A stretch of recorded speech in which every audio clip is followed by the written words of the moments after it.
कहानी की शुरुआत एक ऐसे लड़के से होती है जिसका बचपन से एक ही सपना था, दूसरे डिमेंशन तक जाने वाला रास्ता खोलना। लेकिन उसे जरा भी अंदाजा नहीं था कि ये सपना एक दिन उसकी पूरी जिंदगी बदल कर रख देगा। यही हमें छोटा रीड दिखाई देता है, जो एक दिन स्कूल में सबके सामने खड़ा होकर दावा करता है कि वो हिस्ट्री का पहला इंसान बनेगा जो टाइम और स्पेस में सफर करेगा, और साथ ही ये भी कहता है कि उसने पहली जनरेशन की मशीन पहले ही बना ली है। उसे पूरा यकीन था कि इंसान क्वांटम ब्रिज बनाकर डिमेंशन की दीवार तोड़ सकता है, लेकिन उसकी बात सुनते ही पूरी क्लास हंसी से गूंज उठती है।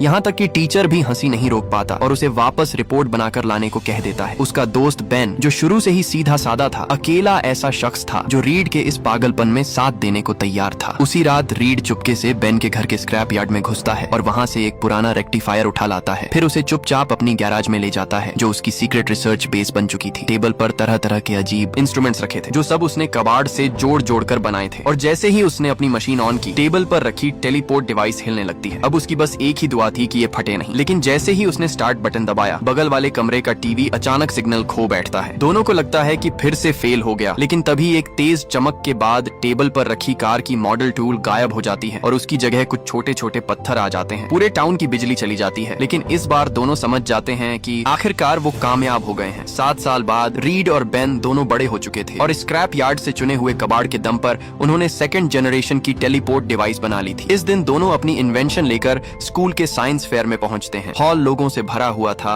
और उनका प्रोजेक्ट दिखते ही सबकी नजरें उस पर टिक जाती हैं। रीड प्रोफेसर्स को बताता है कि ये एक जगह से दूसरी जगह भेजने की फ्रीक्वेंसी एडजस्ट करता है और तुरंत बगल में खड़े एक बच्चे से प्लेन का मॉडल उधार लेकर वहीं डेमो करता है। जैसे ही बेन बटन दबाता है, पोर्टल में रखा प्लेन मॉडल गायब हो जाता है और 7 साल पहले वाली पहली जनरेशन से फर्क ये था कि अब ये डिवाइस चीजों को वापस भी भेज सकती थी। लेकिन किसी को अंदाजा नहीं था कि प्लेन तो सही सलामत वापस आ जाएगा, मगर टेलीपोर्ट से पैदा हुई इतनी बड़ी एनर्जी से फेयर के मैनेजर का बास्केटबॉल हूप वहीं फट जाएगा। रीड मिट्टी से सना हुआ प्लेन मॉडल उठाकर शर्मिंदगी से प्रोफेसर्स को समझाने लगता है कि शायद वो चाइना के गंसू प्रांत का चक्कर लगा आया। जो टीचर कभी रीड का मजाक उड़ाता था, वो उसकी इन्वेंशन देखकर भी नाक भाव सिकोड़े हुए था और बिना कुछ पूछे सबके सामने ही रीड का बाकी डेमोन्स्ट्रेशन कैंसिल कर देता है। साथ ही बास्केटबॉल बोर्ड का नुकसान भी भरवाने को कह देता है। दोनों जब निराश होकर जाने की तैयारी में थे, तभी बैक्स्टर इंस्टीट्यूट का डीन फ्रैंक वहाँ आता है और हैरानी से पूछता है कि क्या ये डिवाइस सच में गैराज में बनी है। असल में फ्रैंक की टीम भी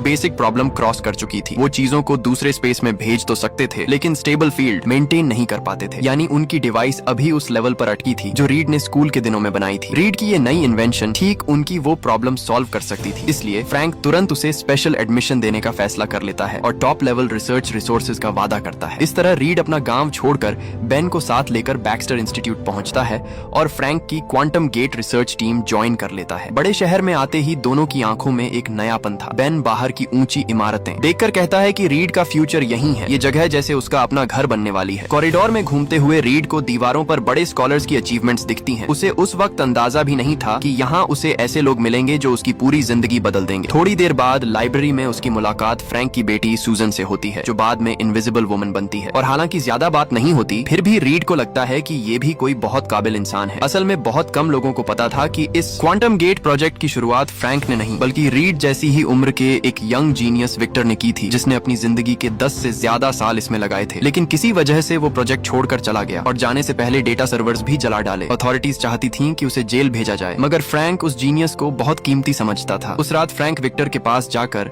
उसे वापस आने को कहता है। ये भी बताता है कि जब विक्टर दूर था, तब रीड ने वो काम पूरा कर लिया जो विक्टर अधूरा छोड़ गया था। लेकिन विक्टर बेइज्जती से मुंह बनाकर मना कर देता है। कुछ दिन बाद रीड ऑफिशियली लैब ज्वाइन करता है।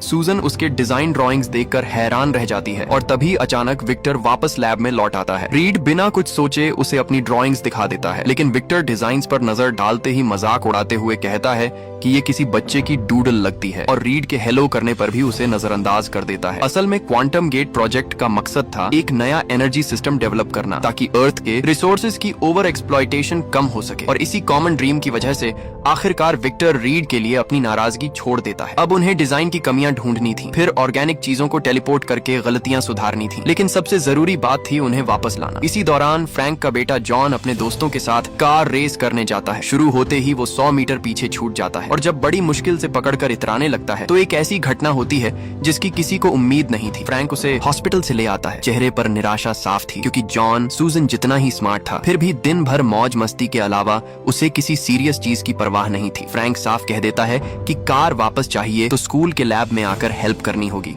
और उसे अपनी मेहनत से ठीक करना होगा। उस रात जॉन लैब पहुंचता है। अभी वो विक्टर से पुरानी बातें भी नहीं कर पाया था कि रीड उसे डिवाइस के पार्ट्स वेल्ड करने में मदद करने को बुला लेता है। टीम के बाकी मेंबर्स भी अपने अपने काम में लगे थे। दिन रात की मेहनत के बाद आखिरकार क्वांटम गेट का इनर चेम्बर तैयार हो जाता है। इधर बेन वापस अपने गांव लौट चुका था। जब उसे रीड की भेजी डिवाइस की फोटो मिलती है तो उसे अपने दोस्त की सक्सेस पर बहुत खुशी होती है। अगली सुबह इन्वेस्टर हार्वी रिसर्च सक्सेसफुल होने की खबर सुनकर शेयर होल्डर्स के साथ लैब पहुंचता है। स्टाफ एक बंदर को चेंबर में डालता है और काउंटडाउन खत्म होते ही टेलीपोर्ट हो रही चीज प्लेटफॉर्म से गायब हो जाती है। सक्सेस के बाद कुछ देर सिग्नल गायब रहता है, लेकिन जल्दी ही स्क्रीन पर मॉनिटरिंग वापस आ जाती है और सब हैरान रह जाते हैं जब देखते हैं कि बंदर जिस जगह भेजा गया वो बिल्कुल 1 अरब साल पहले की अर्थ जैसी लग रही थी। फ्रैंक को लगता है कि ये जगह शायद स्पीसीज की ओरिजिन और प्लैनेट इवोल्यूशन जैसे सवालों का जवाब दे सकती है। थोड़ी देर बाद एक तेज चमक के साथ बंदर सफलतापूर्वक वापस लौट आता है। लाइफ साइंस में कोई गड़बड़ी नहीं थी और वहाँ मौजूद हर इंसान इस टेक्नोलॉजी से चौंक जाता है। ये किसी नॉर्मल साइंस प्रोजेक्ट की सीमा से बहुत आगे की बात थी। इसके बाद हार्वी साफ कहता है कि इस प्रोजेक्ट में ऑफिशियल गवर्नमेंट पावर लानी ही होगी, लेकिन ये सुनते ही पूरी रिसर्च टीम विरोध करती है। खासकर विक्टर और रीड सबसे ज्यादा फर्म थे। उनका कहना था कि एक बार गवर्नमेंट इन्वॉल्व हो गई तो असली क्रिएटर्स को किनारे कर दिया जाएगा, बिल्कुल वैसे जैसे लोगों को सिर्फ पहला एस्ट्रोनॉट याद रहता है। उसके पीछे की साइंटिस्ट्स की मेहनत को कोई नहीं पूछता। जब सिचुएशन डेडलॉक में फंस जाती है तो रीड अचानक एक आइडिया देता है। चूंकि क्वांटम गेट की सेफ्टी ऑलरेडी प्रूव हो चुकी थी तो क्यों ना वो खुद पहले क्रॉस डायमेंशन एक्सप्लोरर्स बन जाएं। पूरा राउंड ट्रिप मुश्किल से 5 मिनट का था। उसी रात रीड अपने गांव में सो रहे बेन को मैसेज भेजता है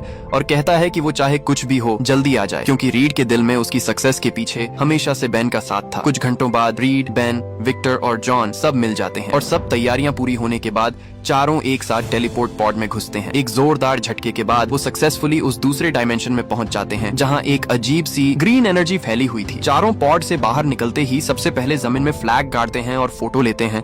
उन्हें हैरानी से पता चलता है कि ये एनर्जी मानो अपना खुद का कॉन्शियसनेस रखती है, यहाँ तक कि बाहरी एनवायरनमेंट के हिसाब से रिएक्ट भी करती थी। ये एनर्जी असल में क्या है, ये समझने के लिए वो क्लिफ से नीचे उतरने का फैसला करते हैं। हैरानी की बात ये थी कि ये ग्रीन सब्सटेंस फिजिकल टच पर भी रिएक्ट करती थी, जैसे कोई नर्व इम्पल्स हो। क्यूरियोसिटी में विक्टर अपना हाथ उसमें डाल देता है। अगले ही पल सब लोग डर कर भागने लगते हैं। बड़ी मुश्किल से रोप पकड़कर ऊपर चढ़ते हैं तो पीछे से आई एनर्जी उन्हें फिर से हिट करती है। विक्टर बच नहीं पाता, वो रोप से हवा में लटका रह जाता है। बाकी लोग उसे ऊपर खींचने की पूरी कोशिश करते हैं, लेकिन इस एनर्जी के सामने इंसानी ताकत बहुत छोटी साबित होती है और आखिर में उन्हें बेबसी से देखना पड़ता है कि विक्टर नीचे गिर जाता है। अब वापस लौटने का कोई रास्ता नहीं बचा था। तीनों बेबस होकर पॉड में घुसते हैं, लेकिन ठीक इसी वक्त रिटर्न सिस्टम काम करना बंद कर देता है। कंट्रोल रूम में बैठी सूजन ये सब देखकर तुरंत तेजी से कंप्यूटर पर काम करने लगती है। कई बार ट्राई करने पर भी कामयाब नहीं होती और मुश्किल तब बढ़ जाती है जब उस डायमेंशन में अचानक तेज आंधी आ जाती है। आखिरी पल में सूजन आखिरकार रिटर्न सिस्टम स्टार्ट करने में कामयाब हो जाती है और तीनों की चीखों के बीच पॉड किसी तरह अर्थ के लैब में सही सलामत वापस आ जाता है। टक्कर की जबरदस्त एनर्जी से सूजन वहीं बेहोश हो जाती है। रीड जब आंखें खोलता है तो उसे पता चलता है कि बेन भी बेहोश पड़ा है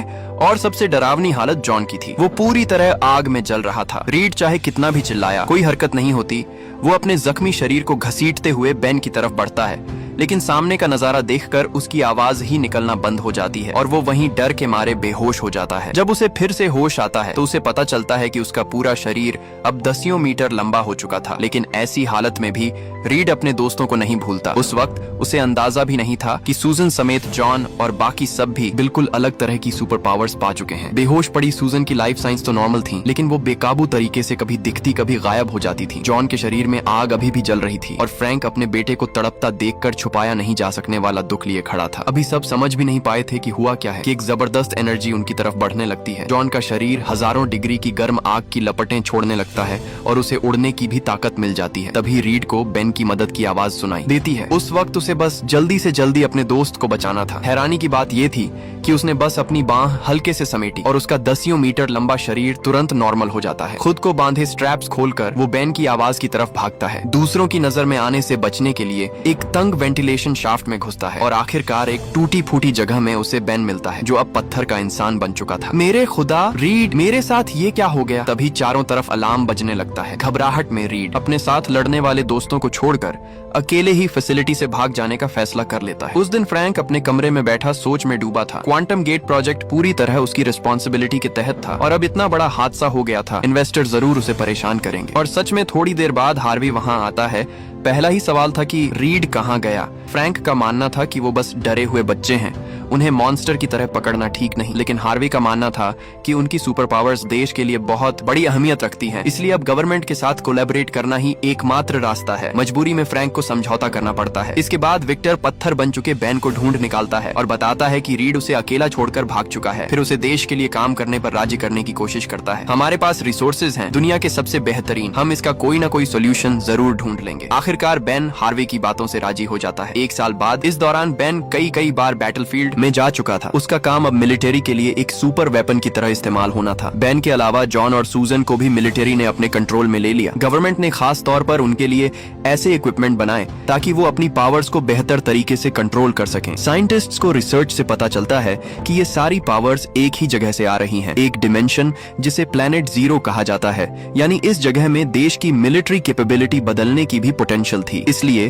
हार्वी मिलिट्री के साथ मिलकर क्वांटम गेट 2 नाम का प्रोजेक्ट शुरू करता है। प्लान था आर्मी को भी उस डायमेंशन में भेजना ताकि सोल्जर्स को भी एनर्जी से एनहांस किया जा सके। इसी दौरान जॉन अपनी कस्टम बैटल सूट पहनकर फ्लाइंग प्रैक्टिस कर रहा था। बेस पर लौटने पर स्टाफ अनाउंस करता है कि उसने फिर एक नया रिकॉर्ड बनाया है, लेकिन जॉन को लगता था कि वो और भी तेज हो सकता है। उधर सूजन भी बैलेंस पर लगातार प्रैक्टिस कर रही थी। उसे लगता था कि मिलिट्री उन्हें ठीक करना चाहती है ताकि वो नॉर्मल लाइफ में लौट सकें। उसे अंदाजा भी नहीं था कि वो पहले ही एक एक्सपेरिमेंट सब्जेक्ट बन चुकी है। इसी वक्त हार्वी मिलिट्री के टॉप ऑफिशियल्स को बेस टूर करा रहा था। आज का main attraction quantum gate 2 device था, लेकिन उनके सामने एक बड़ी प्रॉब्लम थी। पहला क्वांटम गेट रीड और विक्टर की कंबाइंड रिसर्च का नतीजा था और अभी दोनों में से कोई भी बेस पर नहीं था। मिलिट्री ये भी चाहती थी कि बेन के अलावा जॉन भी बैटलफील्ड में भेजा जाए। इसे रोकने का बस एक ही तरीका था, जल्दी से क्वांटम गेट ठीक करके जॉन को क्यूर किया जाए। इसके लिए फ्रैंक खास तौर पर सूजन के पास जाता है और उसे कहता है कि वो रीड को वापस ढूंढ कर लाए। लेकिन सूजन का मानना था कि रीड एक डिजर्टर है जिसने सबको छोड़कर अकेले भाग जाना चुना था। फिर भी मौजूदा हालात में जल्दी से रीड को ढूंढना ही एकमात्र रास्ता था। आखिरकार फ्रैंक के बार समझाने पर सूजन रीड को ढूंढने में मदद करने को राजी हो जाती है। टेक्निकल टीम ट्रैक करती है कि 3 महीने पहले रीड ने पैनामा में अपना ईमेल अकाउंट लॉग इन किया था और ब्राउजिंग हिस्ट्री के हिसाब से सूजन को पता चलता है कि वो बैचेस में स्क्रैप मेटल खरीद रहा था। इतना ही नहीं, वो पत्थर बने बेन की भी तलाश कर रहा था। इसी बीच पैनामा के आसपास रीड $15 में एक सेफ्टी बोल्ट खरीदता है। वो अभी जहाँ रह रहा था वो शहर की भीड़ भाड़ से बहुत दूर था। बहुत कम लोग उस उजड़े हुए घर तक पहुँच पाते थे। अंदर बिल्कुल उसके स्कूल के टाइम की गैराज जैसा माहौल था। असल में लैब से भागने के बाद रीड लगातार अपनी खुद की एक बैटल सूट पर काम कर रहा था। उम्मीद थी कि किसी दिन वो बेन को वहां से बचा पाएगा, लेकिन उसे नहीं पता था कि सूजन मीलों दूर से ही उसे पैनामा के पास ट्रैक कर चुकी है। इस दिन जैसे ही रीड ने वेबसाइट पर लॉग इन किया, उसका आईपी एड्रेस सूजन और बाकियों ने पकड़ लिया। इसके तुरंत बाद हार्वी बेन के पास पहुंचता है और बताता है कि मिलिट्री ने उसके लिए एक नई मिशन तैयार की है, बिना ये जाने कि मिशन का टारगेट उसका अपना अच्छा दोस्त रीड ही है। इधर रीड अपने घर के बाहर कार फिक्स कर रहा था। अचानक पास रखी डिवाइस से अलार्म बज उठता है। उसे समझ आ जाता है कि मिलिट्री ने उसे ढूंढ लिया है। बिना कुछ सोचे वो सीधा जंगल में घुस जाता है, लेकिन ज्यादा दूर नहीं भागा था कि आसमान से उतरे सोल्जर्स उसे रोक लेते हैं। अच्छी बात ये थी कि रीड तुरंत रिएक्ट करके अपनी 40 मीटर लंबी बांह फैलाता है और सामने खड़े सोल्जर को पेड़ पर फेंक देता है। अपनी पावर्स के दम पर वो जल्दी ही सारे सोल्जर्स को खदेड़ देता है। तभी उसका पुराना दोस्त बेन आसमान से नीचे उतरता है। तुम यहीं छुपे हुए थे, why this is all my fault. Read को इस तरह बेन पकड़कर प्लेन में बिठा लेता है। अपनी पहले वाली भागने वाली हरकत के लिए रीड को बहुत अफसोस था। फिर भी वो बेन से प्रॉमिस करता है कि वो सबको ठीक करने का कोई ना कोई रास्ता जरूर ढूंढ निकालेगा। लेकिन चाहे दोनों पहले कितने भी अच्छे दोस्त क्यों ना रहे हों, बिट्रेयल झेल चुके बेन के लिए दोबारा ट्रस्ट बनाना आसान नहीं था। कुछ ही देर बाद रीड को सक्सेसफुली मिलिट्री बेस वापस लाया जाता है। ये सुनते ही सूजन तुरंत उससे मिलने आती है और बताती है कि उसने ये सब मजबूरी में किया, क्योंकि उन्हें रीड की क्वांटम गेट ठीक करने में मदद चाहिए थी। इसके बाद रीड को क्वांटम गेट प्रोजेक्ट बेस ले जाया जाता है। थोड़ी देर बाद फ्रैंक भी वहाँ पहुँच जाता है और रीड प्रोजेक्ट के डेटा में कुछ एडजस्टमेंट एक्सपीरियंस करता है। दोनों का एक ही मकसद था, बाकी सबकी सुपर पावर्स ठीक करना। लेकिन जॉन को शायद ये सब पसंद आ रहा था। रीड के डेटा एडजस्ट करने से पहले फ्रैंक खास तौर पर जॉन से बात करने जाता है। कहता है कि जल्दी ही वो सब अपनी पुरानी नॉर्मल लाइफ में लौट जाएंगे। लेकिन जॉन को ये बात मंजूर नहीं थी। आखिर उसे तो फ्रैंक ने ही जबरदस्ती लैब में हेल्प करने भेजा था। अब क्यों वो किसी और के हिसाब से जी। सब तैयारियां पूरी होने के बाद मिलिट्री क्वांटम गेट फिर से चालू करने की तैयारी करती है। प्लान था कुछ सोल्जर्स को उस डायमेंशन में भेजना। एक तेज चमक के साथ वो सब सक्सेसफुली टेलीपोर्ट हो जाते हैं। बेस पर आ रही फुटेज में रीड को हैरानी से नजर आता है कि वहाँ का लैंडस्केप बदल चुका है। हार्वे तुरंत सोल्जर्स को सैंपल्स इकट्ठा करने का ऑर्डर देता है। तभी एक टीम मेंबर को कुछ किलोमीटर दूर हीट सिग्नल डिटेक्ट होती है। वो सिग्नल उनकी तरफ ही बढ़ रहा था। दूरी कम होते होते उन्हें दिखता है कि वो शेप इंसान जैसी है और उसके आसपास कुछ एलियन एलिमेंट्स भी हैं। सबके हैरान चेहरों के बीच एक जानी पहचानी शैडो धीरे धीरे उनकी तरफ बढ़ती है। देखने से लग रहा था कि वो घायल है। हार्वे तुरंत उस शख्स को अर्थ वापस लाने का ऑर्डर देता है। जैसे ही स्ट्रेचर टेलीपोर्ट गेट से बाहर निकलता है, सबकी आंखों को यकीन ही नहीं होता। किसे पता था कि जो विक्टर साल भर पहले उस ग्रीन एनर्जी में गिर गया था, वो सही सलामत वापस आ जाएगा। इस वक्त विक्टर बिल्कुल पहचान में नहीं आ रहा था। उसका पूरा शरीर मानो किसी आर्मर सूट से जुड़ गया था। त्वचा भी डार्क ग्रे मेटालिक टेक्सचर में बदल चुकी थी। हार्वे क्यूरियोसिटी में पूछता है कि वो कैसे बच पाया, लेकिन उसका जवाब सुनकर हार्वे को तुरंत अपने सवाल पर पछतावा होने लगता है। That place kept me alive. Power the kind man like you must never possess. इतना बोलते ही हार्वे वहीं ढेर हो जाता है। विक्टर अब वो जीनियस नहीं रहा जो कभी खुद को साबित करना चाहता था। अपनी रिसर्च किसी और के कब्जे में देखकर वो अब सिर्फ रिवेंज चाहने वाला डॉक्टर डूम बन चुका था। पूरे बेस में तुरंत रेड अलार्म बज उठता है। सूजन और बाकियों को भी बिल्कुल अंदाजा नहीं था कि जो विक्टर कभी उनके साथ कंधे से कंधा मिलाकर लड़ता था, वो अब लैब में खुला कत्लेआम कर रहा है। आवाज सुनकर जब रीड और बाकी लोग वहां पहुंचते हैं तो जमीन पर दर्जनों लाशें पड़ी थी। इस अफरा तफरी में जॉन अचानक हमला करते करते बचता है। वो लगभग अचानक आई सूजन को ही चोट पहुंचा देता। अब उन्हें सबसे ज्यादा फिक्र फ्रैंक की थी। अच्छी बात ये थी कि विक्टर को अब भी पुरानी यादें याद थी, इसलिए उसने रोकने आए फ्रैंक पर हाथ नहीं उठाया। बस इतना कहा कि वो अपने असली घर उस डायमेंशन में वापस जाना चाहता है। दोनों जब इस बात पर बहस कर ही रहे थे कि जॉन और सूजन भी उसे रोकने पहुंच जाते हैं, लेकिन विक्टर कहता है कि अब बहुत देर हो चुकी है। Earth is dying. किसी को उम्मीद नहीं थी, लेकिन आखिर में वो फ्रैंक को मार डालता है। इसके बाद बिना पीछे मुड़े वो क्वांटम गेट में घुस जाता है। रीड बिना सोचे उसके पीछे भागता है, लेकिन विक्टर की जबरदस्त एनर्जी उसे वहीं उछाल देती है। और सबसे खतरनाक बात ये थी कि विक्टर ने जबरदस्ती टेलीपोर्ट चेंबर एक्टिवेट कर दिया, जिससे सिस्टम ओवरलोड होकर पूरी तरह कंट्रोल से बाहर हो जाता है। अगर ये रुका नहीं तो क्वांटम गेट एक ब्लैक होल बनाकर पूरी अर्थ को निगल जाएगा। उस वक्त उस डिमेंशन में विक्टर के पैरों के नीचे से एक विशाल एनर्जी पिलर उठती है, बिल्कुल जैसे सन वुकोंग की गोल्डन स्टाफ हो, सीधे आसमान तक जाती हुई। और उस विशाल एनर्जी से बेस पल भर में चूर चूर हो जाता है। किसी को कुछ समझ आता उससे पहले ही सबको उस डिमेंशन में खींच लिया जाता है। वहाँ पहुँचते ही उन्होंने विक्टर को लाइट कॉलम के नीचे एनर्जी अब्सॉर्ब करते देखा। उसे रोकना ही था, वरना अर्थ का बचना नामुमकिन था। जॉन बिना सोचे समझे सीधा उस पर टूट पड़ता है, लेकिन अटैक करने से पहले ही विक्टर के कंट्रोल किए हुए पत्थर